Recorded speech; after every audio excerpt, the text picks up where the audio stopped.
After a week-long hiatus, I am back with the number 5 game console of all time, a game console that's contribution to the video game industry can't be denied by any person who watches this video.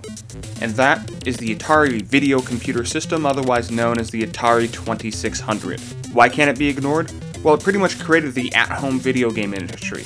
It didn't really exist up until the Atari. Sure, there was things like the Magnavox and the Telstar Ranger and things like that. Those did exist, but they weren't popular. They were a very niche market. Atari turned a niche market into a true, full-blown industry.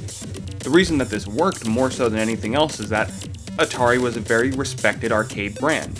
When you played games like Asteroids, you were playing an Atari game. Centipede, you were playing an Atari game. When they were able to take that experience and bring it to the home, people went nuts over it. They didn't have to spend quarter after quarter after quarter. They could spend like $100 on a console, $20 on a game, and then they would be able to play that game however many times they wanted to. They could play it 1,000 times, and it was still that arcade experience at home.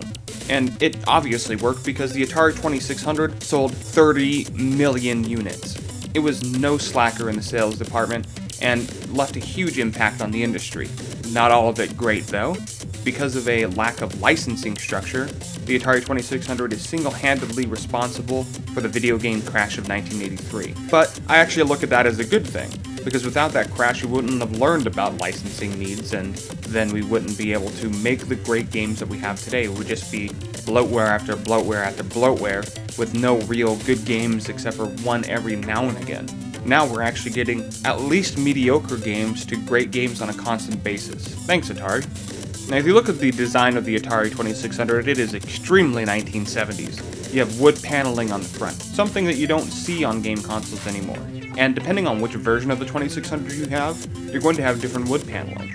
This one has this nice looking finish on it, but if you were to go ahead and get the Sears Telegames, which is the Sears version of the 2600, it would have this sort of marbly looking stain on it, which is really cool. I like that. I like that there's a slight difference between the consoles. They all seem to have these ridges up on top, which I'm not sure what they do, but you know, they're cool looking to me. And the PS2 ripped them off later on, so that's always cool. The only thing I really don't like about the design of the Atari 2600 are where the controller ports are. They're on the back of the console, which really doesn't make a whole lot of sense to me.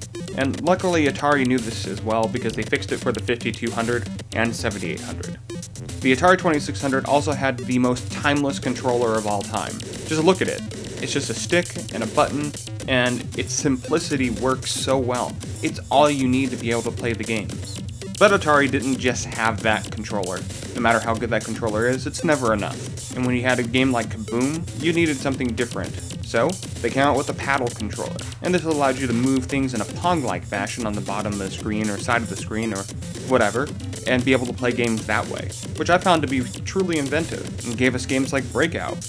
And there were a ton of great games for the Atari, games like Combat, Kaboom, Journey Escape, Pac-Man, Space Invaders, Missile Command, and Donkey Kong. And they all played like reasonably done ports of their arcade versions.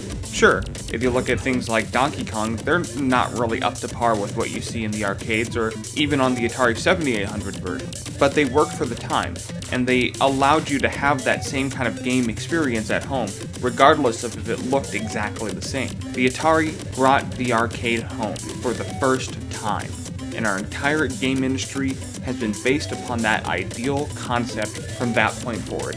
And that's why it's a number 5 on my list. Thank you so much for watching. Be sure to like and subscribe, and to buy or sell any of the games or consoles discussed in this episode, go ahead and visit GameGavel.com, the only auction site built by gamers for gamers without the high eBay fees.